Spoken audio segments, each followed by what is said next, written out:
계속해서 모성보건관리 네 번째 중년기 여성의 건강관리부터 공부해 보도록 하겠습니다. 중년기 여성의 정의 및 특성을 보면 중년기는 월경의 주기가 불규칙하게 되면서 결국 스탑을 하죠. 이러면서 에스트로겐이 이제 안 나오는 거죠. 호르몬의 변화와 관련된 증상들이 나타나는 배란 중지 이후의 시기를 말합니다. 어떻게 보면 이제 갱년기라고 할 수가 있죠. 생리 신체적 변화뿐 아니라 사회 문화, 정신적 변화를 가져와서 상황 위기를 초래하기도 하는데, 중년기의 신체 정서적 변화의 주요 내용을 살펴보면 아래와 같습니다. 첫 번째가 자율신경계가 변화되죠. 자율신경계에 이제 실조증이 온다고 할 수 있는데, 혈관 운동계의 불안정성을 가져와서 혈관의 수축과 이완의 장애로 인해 열감, 이것을 핫플러싱이라고 하죠. 그러면서 땀이 나요. 발한, 무디는 감각, 저리고 수족이 냉증, 심계항진, 두통 등의 증상을 호소하게 됩니다. 그 다음 비뇨생식기 위축성 변화가 오는데, 대음순과 소음순의 위축 현상을 보이고, 또 외음 부위에도 퇴행성 변화를 일으켜서 세포층의 두께가 감소돼요.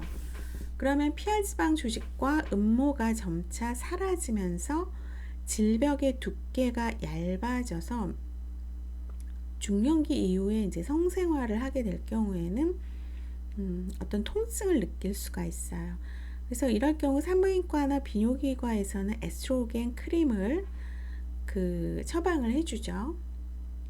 자궁경부와 내막과 근층에서도 아트로피가 일어나요. 위축성 변화가 일어나서 이외에도 많은 여성이 조절할 수 없는 소변 누출, 그러니까 요실금을 많이 경험하죠.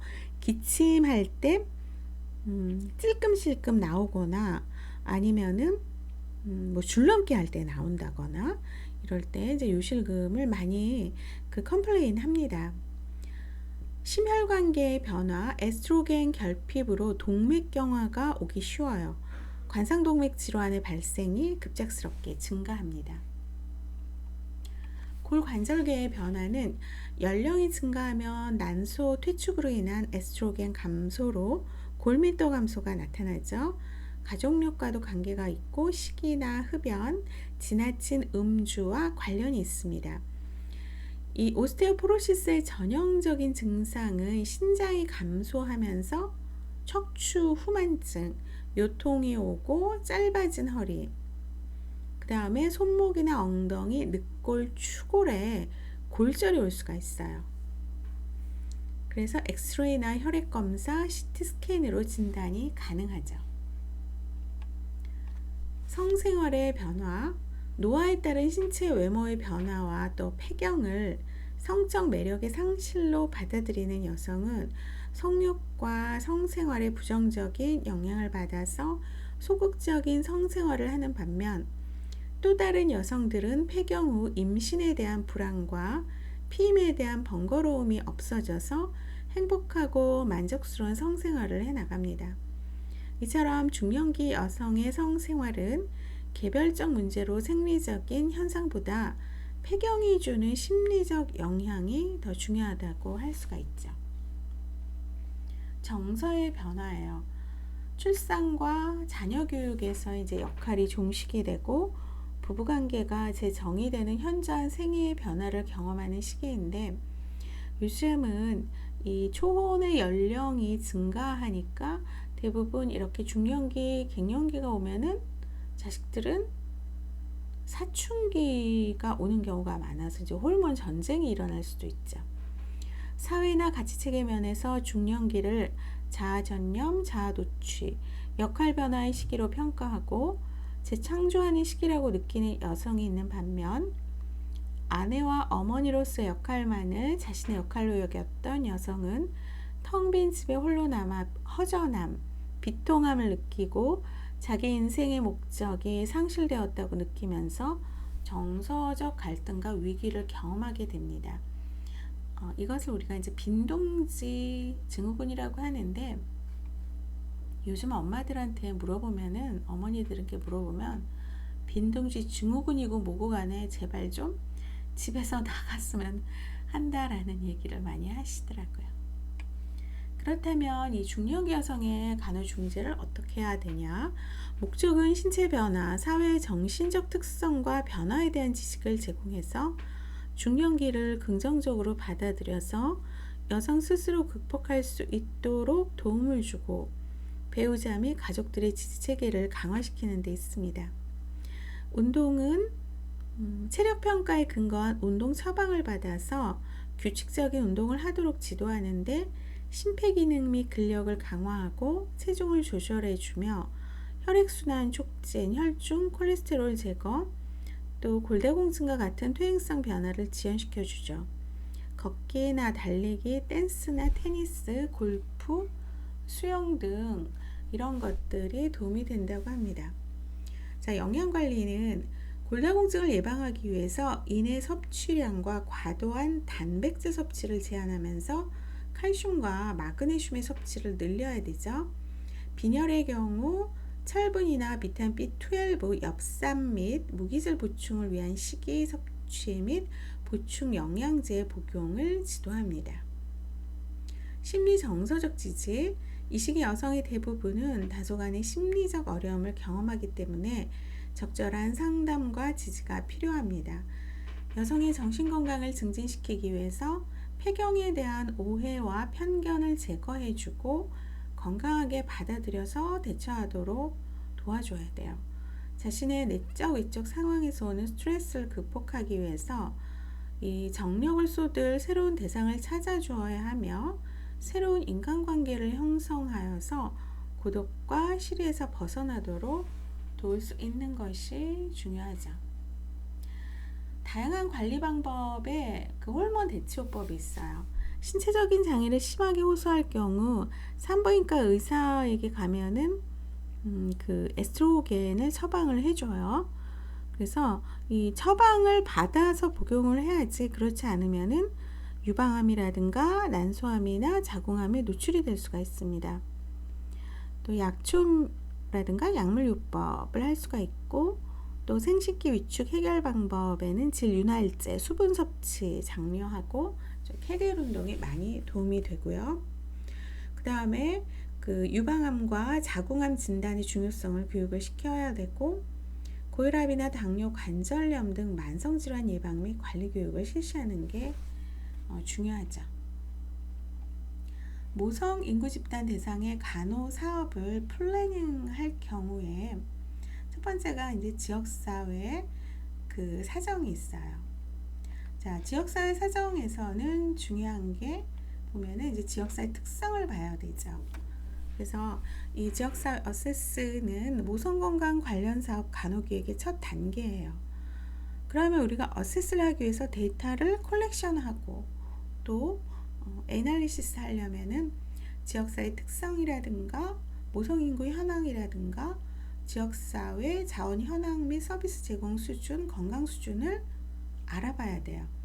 직접 자료 수집을 하든지 간접 자료 수집을 하는데, 직접 자료 수집은 각 방문을 방문할 경우 대상자 발견하거나 병원이나 산후조리원 등의 임산부를 직접 방문해서 면담 혹은 관찰을 통한 자료 수집, 또 모성 건강정책의 공청회 등의 방법이 있습니다. 지역사회 병원 의원 연계를 통하여 부만 건수를 확인하거나 병원이나 공공보건의료기관, 시군 구청이나 읍면 행정복지센터 등을 통해서 자료를 수집할 수도 있고, 보건소의 모자보건 수첩 활용 실적 등의 기존 자료를 수집할 수가 있죠. 그래서 직접 자료 수집과 간접 자료 수집으로 나누어서 간접적으로 자료 수집할 때는 사전에 대상자의 동의를 받아야 됩니다. 그러면 지역사회 특성을 먼저 이제 봐야 되는데, 모성의 건강과 관련이 있는 지리적 여건이나 모성 건강에 영향을 줄 수 있는 환경과의 접근성, 지역사회 문화, 행정적 특성을 이제 파악을 해야 되죠. 두 번째, 지역사회 모성 인구의 현황이에요. 15에서 49세의 가임 여성 및 중년기 여성 인구수와 기혼 유배우 여성 수, 연도별 임산부 등록 현황, 수유부 등의 이제 숫자를 파악하고, 그 다음 세 번째가 건강 수준을 사정을 해야 돼요. 모성 보건 지표를 보는 거죠. 출산율, 산정관리 수혜율, 모성 사망률, 시설 분만율, 제왕절개 분만수, 유산수, 미혼모수 등의 현황, 또 무자보건 수첩 제공 등의 모성 보건 지표에 대한 자료를 수집을 합니다. 네 번째는 지역사회 자원 현황 및 서비스 제공 수준을 봐야 돼요. 관할 지역 내의 보건소를 비롯한 공공 혹은 민간 의료기관, 출산 의료기관, 요즘은 이제 산부인과가 많이 또 사라졌고, 산부인과가 있다 하더라도 분만을 또 안 하죠. 그 다음에 출산 의료기관, 조산소, 산후조리원, 또 불임클리닉, 여성복지와 관련된 시설 등의 모성건강과 관련된 지역사회 자원 현황을 파악을 합니다. 자, 그러면 이제 두 번째가 우선순위를, 이 자료를 바탕으로 해서 우선순위 결정을 해야 돼요. 자, 우선순위 결정이라고 하는 것은 지역사회를 먼저 사정하고 도출된 모성건강 관련 문제 중에서 어떤 문제를 먼저 해결할지를 결정하는 거죠. 보건소장이나 담당 부서의 계장 및 실무팀과 대학의 자문교수, 관련기관 단체장, 지역사회 지도자 등과 협의를 거쳐서 우선순위를 결정합니다. 우선순위 결정 방법에는 패치, 브라이언트, BPRS, NIBP 등이 있어요. 그 다음 세 번째가 이제 목표를 설정하는 거죠. 기대하는 변화가 무엇인가를 설정하는 것이 목표인데, 누가 언제 어디서 무엇을 혹은 양이나 범위가 포함되어야 됩니다. 그래서 잘 세운 목표의 예를 들면, 만약에 2025년 12월 31일까지 안전 피임 실천율이 86.0%까지 증가한다. 이제 수치로까지 나오죠. 그 다음 네 번째가 세부계획 수립이에요. 모성 건강사업을 수행하기 위해서 누가 언제 어디서 무엇을 할 것인가에 대한 세부 실행 계획을 수립하고, 수행 계획은 연간, 월간, 주간 계획으로 나누어서 작성할 수가 있습니다. 평가 계획에도 누가 언제 어떤 방법으로 무엇을 평가할 것인가가 구체적으로 포함되어야 하고, 평가 계획에서는 평가를 사업 과정에 따른 평가로 할 것인지 체계 모형에 따른 평가를 할 것인지도 계획을 합니다. 자, 그 다음은 이제 영유아 보건 사업이에요. 영유아 보건 사업이 왜 중요한가 하면, 영유아기는 신체, 정서, 인지적 모든 요소가 기본적으로 발달하는 단계죠. 성장과 발달의 과업 성취가 무엇보다 중요한 시기예요. 영유아기에 수행해야 할 발달 과업을 적절하게 수행하지 못했을 경우 다음 단계의 발달이 지연되거나 이루어지지 못하게 되어서 학령기는 물론 성인기까지 부정적인 영향을 미칩니다. 또한 이 시기에는 면역력이 낮아서 감염성 질환에 대한 예방접종 및 조기 대처, 그리고 사고 예방이 이들의 건강을 증진시키는 필수 요건이 되죠. 영유아기의 건강 잠재력의 배양은 평생 건강을 확보하게 해서 생산성 높은 인적 자원을 확보하는 데 기초가 되고, 평생 건강의 기틀이 되는 건강한 출발을 보장하기 위해서는 헬스 스타트 인 라이프라고 하는데, 이들의 건강관리에 대한 사회적 책임이 강조되고 있습니다. 그래서 영유아의 건강한 발육을 위해서 영유아 질병과 사고의 예방, 질병의 조기 발견 및 치료 등을 적절하게 실행해야 합니다. 건강한 영유아 없이 건강한 국민이 있을 수가 없기 때문에 영유아 보건사업은 작게는 개인의 건강에서부터 크게는 국가의 발전에 이르기까지 그 영향을 미치고 있습니다. 그렇다면 지역사회 영유아 집단의 특성을 보면 모자보건법에서 영유아는 출생 후 6년 미만인 사람이라고 정의되고 있고, 신생아는 출생 후 한 달 이내가 아니라 28일 이내에 영유아를 말한다고 했습니다.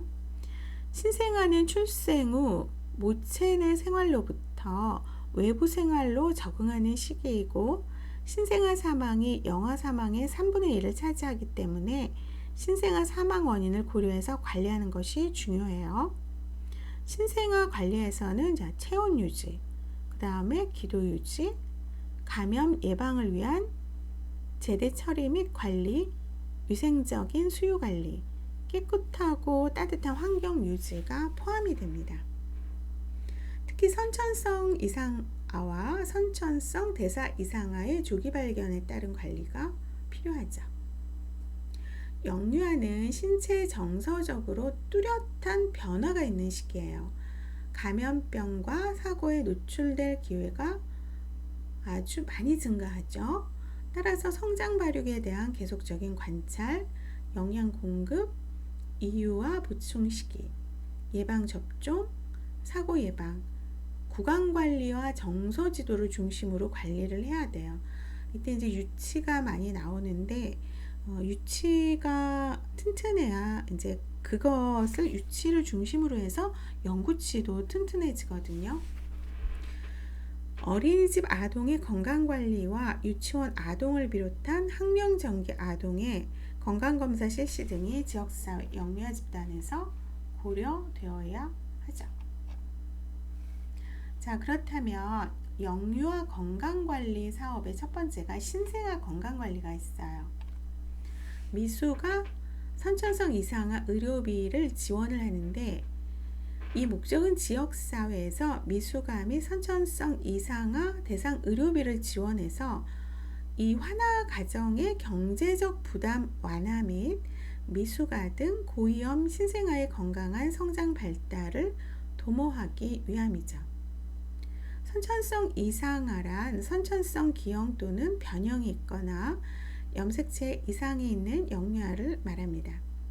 시장군수구청장은 선천성 이상아에게 의료 지원을 할 수 있도록 되어 있는데, 지원이 가능한 질환은 출생 직후 혹은 신생아계 즉시 수술 또는 치료를 받지 못하면 사망하거나 장애가 발생하는 질환이에요.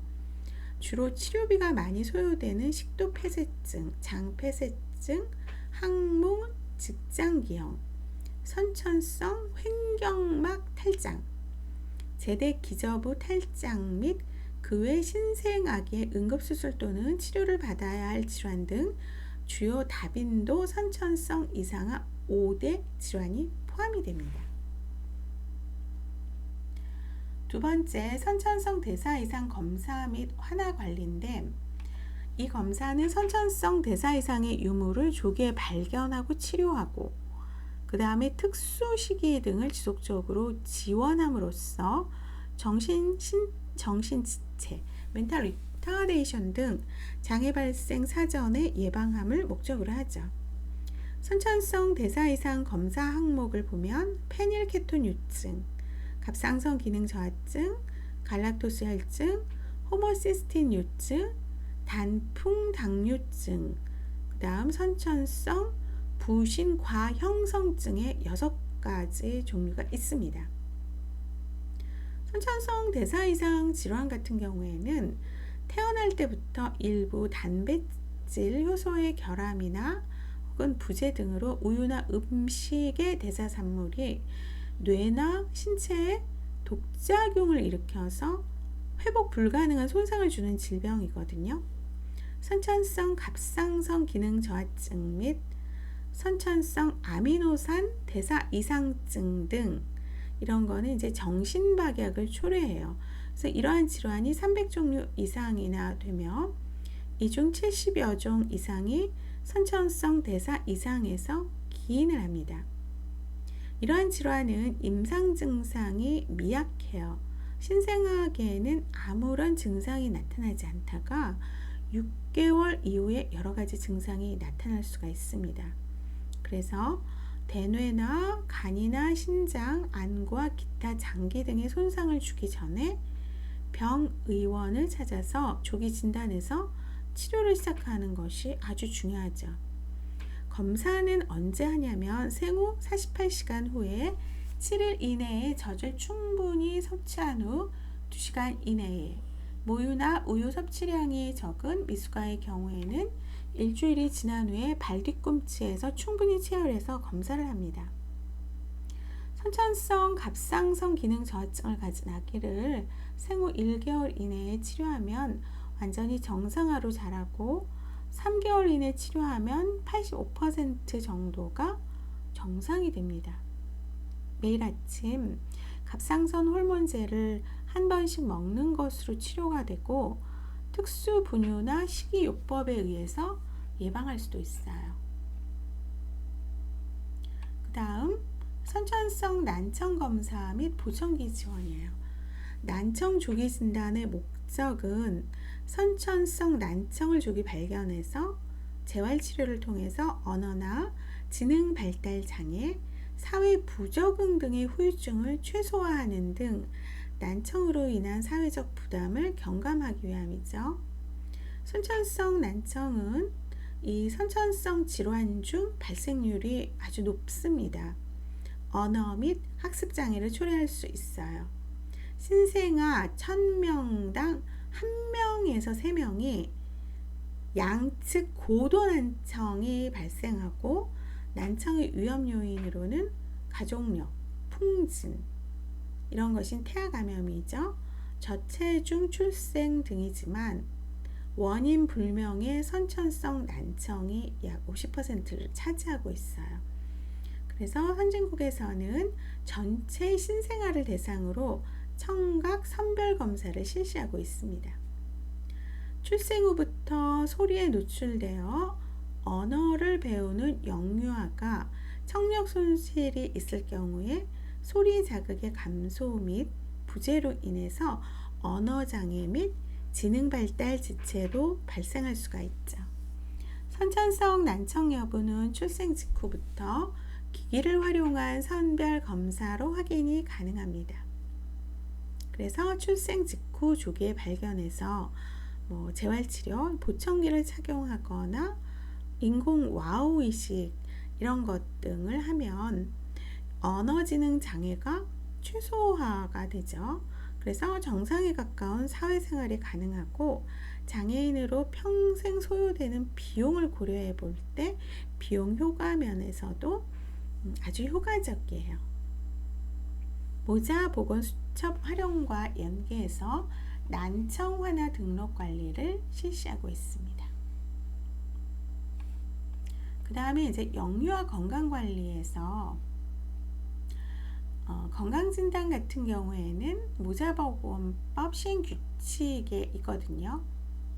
성장 단계별로 적정한 시기에 보건지도 및 의료 서비스를 제공해서 차세대 건강한 국민을 확보하는 데 있고, 이러한 목표를 달성하기 위해서 제공할 수 있는 간호 내용은 다음과 같습니다.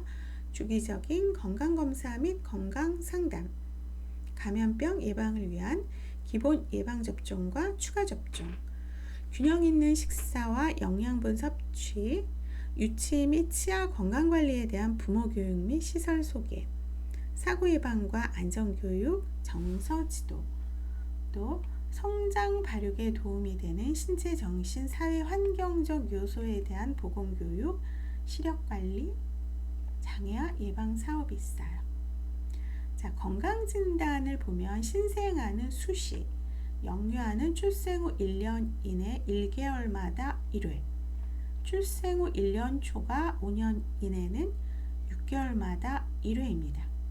그렇다면 미숙아는 분만 의료기관 퇴원 후 7일 이내에 1회, 1차 건강진단 시 건강문제가 있는 경우에는 최소 일주에 2회, 발견된 건강문제가 없는 경우에는 영유아 기준에 따라서 건강진단을 실시합니다. 보건소에서 실시하는 신생아와 영아계 정기 건강진단을 보면 신생아 1개월까지는 2주에 1회, 7에서 12개월에 영아는 2개월마다 1회, 13에서 30개월일 경우에는 3개월마다 1회이죠. 그래서 건강진단에는 건강력과 신체검사가 포함이 됩니다. 가족 상태나 어머니의 임신, 분만 및 산욕기 상태, 신생아의 건강 상태, 아기의 수유 상태 및 반응, 일반적인 신체 상태와 활동 상태 관찰하고 성장 발달을 평가를 하죠. 그 다음 두 번째, 영유아 성장 발달 스크리닝 검사가 있어요. 보건소에서는 등록 관리되고 있는 영유아를 대상으로 성장과 발달에 대한 선별 검사 스크리닝 테스트를 실시하고 있는데, 성장 발달 지연이나 이상이 의심되는 고위험 요인을 조기에 발견해서 교정 치료함으로써 발생 가능한 장애를 사전에 예방 또는 최소화합니다. 또한 부모 교육 및 상담을 통한 자녀의 성장 발달 이해 및 부모 역할의 중요성에 대한 인식을 도모하고 있죠. 자, 성장 발달 사정 도구에는 DDST라고 해서 덴버 디벨롭멘탈 스크리닝 테스트 1, 2가 있고요. SDST, 한국형 덴버 2 등이 있어요. 선별검사 시기를 보면 영유아 기본 예방접종 시기 또는 건강진단 시기에 동시에 실시하고, 생후 1, 2, 4, 6, 10, 12, 15, 18개월, 만 2세부터 매 1년에 달한 영유아 미숙아의 경우 등록관리 시, 또 영유아 보육시설 방문 시에 스크리닝 테스트를 합니다.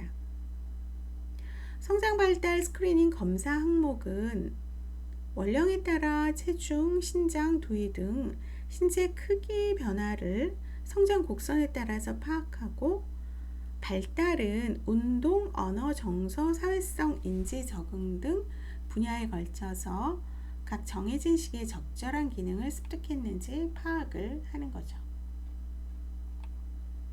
그 다음에 이제 예방접종이에요. 자, 영유아 태어날 때부터 어떤 질병에 대해서 모체로부터 면역성을 받아 나오지만 이 면역성이 생후 한 6개월부터 점차 감소가 되면서 없어집니다. 그러면 몇 가지 중요한 감염성 질환에 대해서는 인공 능동 면역으로 이를 예방해야 돼요. 예방접종, 백신을 해야 된다는 거죠. 우리나라의 영유아 예방접종 사업은 1960년대부터 시행해온 사업으로 영유아계 발생률이 높은 감염성 질병에 대한 방역사업과 모자보건 사업의 일환으로 관리되고 있어요. 예방접종을 담당하는 간호사는 예방접종 전후의 주의사항과 금기사항에 대해서 부모에게 철저한 교육을 해야 하고, 또 예방접종 전에 반드시 의사의 예진을 받아야 되죠. 그리고 예방접종 약품의 보관 및 관리를 기준에 따라서 철저히 관리해야 합니다.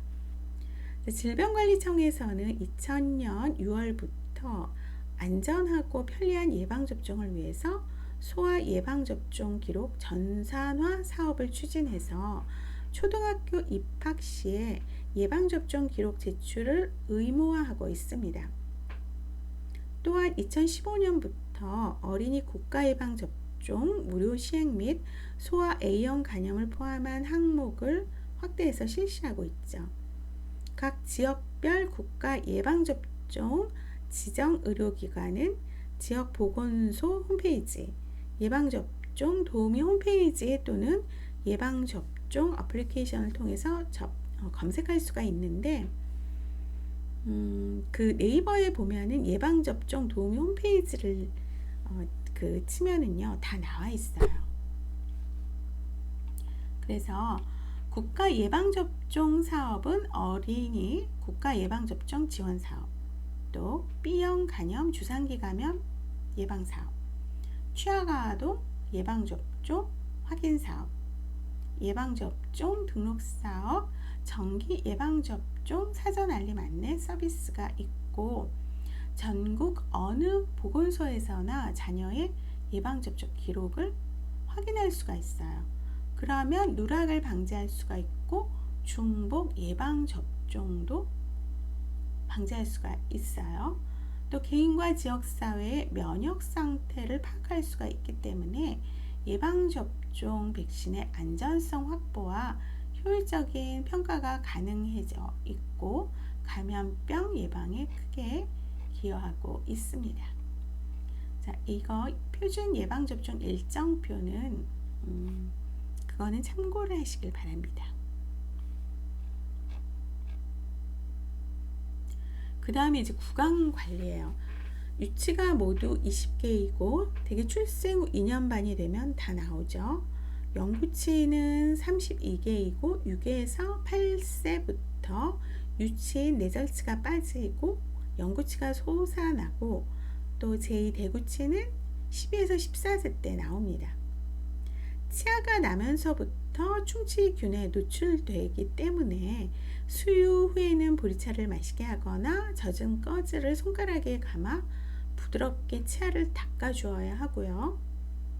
또 생후 5개월에서 6개월을 전후해서 발생하는 유치와 6세경을 전후해서 발생하는 유치 탈락 및 영구치에 대한 건강관리 주요 내용은 구강의 기형, 치아수, 위치와 형태의 이상 및 질환의 조기 발견을 위한 관찰과 치료 행위가 있고 생후 2년부터 위생적인 칫솔 사용법과 건강한 치아 유지를 위한 식이 등 구강 위생 교육을 하면서 치아 관련 사고에 대한 예방과 이에 대한 교육을 하죠. 또한 유아원 및 보육시설에서 불소 용액 도포 사업 및 구강 보건 교육을 실시합니다. 그 다음이 안전과 사고 예방이에요. 사고라고 하는 것은 예기치 못한 상황에서 갑자기 발생하는 것이지만 따뜻한 부모의 보살핌과 주의 깊은 관찰, 지혜로운 대처로 어느 정도 예방이 가능하죠. 어린이 사고 예방과 안전에 대한 내용을 부모에게 교육하는 것이 중요합니다. 안전사고는 우리나라뿐 아니라 전 세계 아동의 사망 원인 1위를 차지하고 있기 때문에 관리가 매우 중요합니다. 자, 영아기는 극적인 성장과 발달이 진행되는 시기이기 때문에 전적인 보호에 의존적이던 영아가 이제는 뒤집고 그 다음에 기죠. 기다가 앉고 잡고 서요. 그러면서 이제 이동하는 능력을 갖게 되면서 다양한 사고가 일어날 수가 있어요. 이 시기에 발생할 수 있는 사고에는 장난감, 고무 제품에 의한 중금속 물질의 중독, 기도 폐쇄, 피부 찰과상과 식중독, 움직이기 시작하면서 주위에서 받을 수 있는 화상, 전기감전, 약물 중독, 낙상 등의 사고가 포함이 됩니다. 유아기 같은 경우에는 특히 다리와 몸통 부분이 빠르게 발달하면서 활동 범위가 넓어지죠. 공간 개념이나 낯선 사람, 환경에 대한 개념이 형성되지 않아서 위험 상황에 대한 판단이나 자신을 보호하는 경험이나 능력이 없어요. 새로운 세계에 대한 충동심과 탐험에 대한 호기심이 많기 때문에 어린이를 둘러싼 환경에서는 늘 사고의 발생 위험이 높아서 각별한 주의가 필요하죠. 특히 자동차 사고, 익사 사고, 약물 중독, 놀이 사고, 화재 및 재해 등 주위 환경에서 입을 수 있는 사고가 많고 식중독 또한 발생할 수가 있어요. 그리고 한편 어린이 사고는 가장 안전하다고 믿는 가정에서 많이 안전사고가 발생하죠. 어린이가 사고로 인해서 상해를 입지 않도록 위험한 물건은 어린이 눈에 띄지 않거나 손이 닿지 않는 곳에 잘 보관하고 어린이 눈높이에 맞춰서 안전한 환경을 조성해야 합니다. 가정사고의 대부분은 부모와 어린아이의 부주의에 의해서 발생하기 때문에 가족 구성원들이 함께 교육을 받을 수 있는 프로그램의 개발이 필요하고 또 사고 예방을 위한 첫 번째 대책은 주의 깊은 관찰과 감시예요. 그 다음에 사고 방지를 위한 생활환경 개선 및 시설물 설치, 부모는 영유아에 대한 적절한 감시와 과잉보호 사이의 균형을 유지해야 합니다.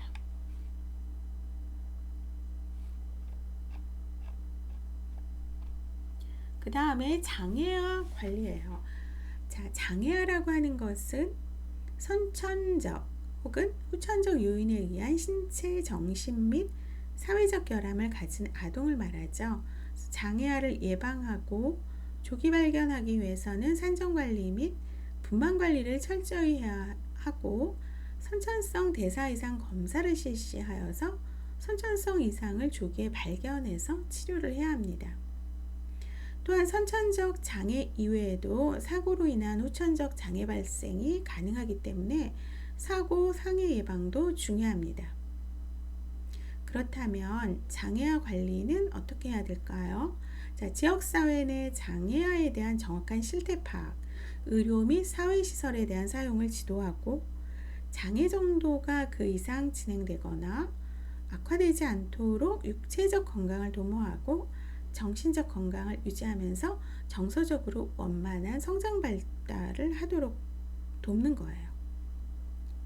장애아를 가진 가족 간에 많은 접촉 기회를 만들어주고 서로 이해하고 도울 수 있도록 교육과 기술을 제공해야 되죠. 장애아의 주변 환경 개선을 통해서 생활의 편의를 도모합니다. 장애아 출산 빈도를 최대한 줄일 수 있는 예방사업을 적극 추진하는 것도 관리의 하나에 들어갈 수 있습니다. 그 다음에 어린이집 아동의 건강관리예요. 우리나라는 이제 어린이집도 있고 그 다음에 이제 유치원도 있죠. 그래서 영유아 보육법이 있는데 거기에 그 시행규칙 제10조에 보면은 보육교직원의 배치 기준에 의하면 영유아 100인 이상을 보육하는 어린이집의 경우 간호사나 간호조무사 1인을 두어야 합니다. 영유아 집단의 건강을 진단하고 평가하는 것은 영유아의 질병 유무를 조기에 발견해서 대처하게 할 뿐만 아니라 심신의 발달 상태나 신체의 특징에 대한 정보를 얻어서 영유아의 학습 및 생활 지도에 도움이 되게 하는데 꼭 필요하죠. 또한 집단 생활을 하는 곳이기 때문에 철저한 예방접종과 위생관리로 감염병의 전파를 방지를 해야 돼요. 수두나 홍역이라든가 그런 걸 많이 옮겨오죠. 어린이집이나 이제 유치원에서. 자, 건강진단은 영유아 보육법 시행규칙 건강진단 조항에 의하면 어린이집의 원장은 보육하고 있는 영유아 및 보육교직원에 대해서 1년에 1회 이상 건강진단을 실시해야 한다고 명시되어 있습니다.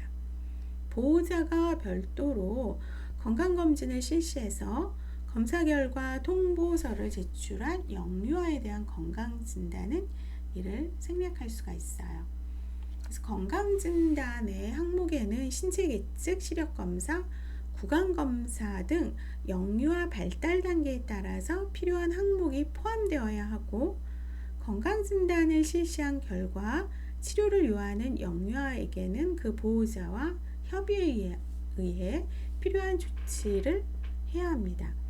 또한 보육교직원의 건강진단 항목에 결핵이 반드시 포함되어야 되겠죠.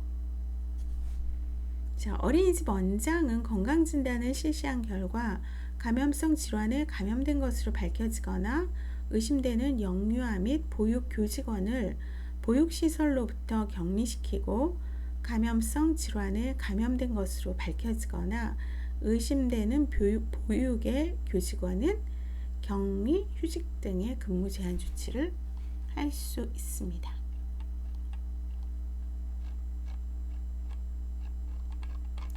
자, 이번 강의는 여기서 마치도록 하겠습니다. 감사합니다.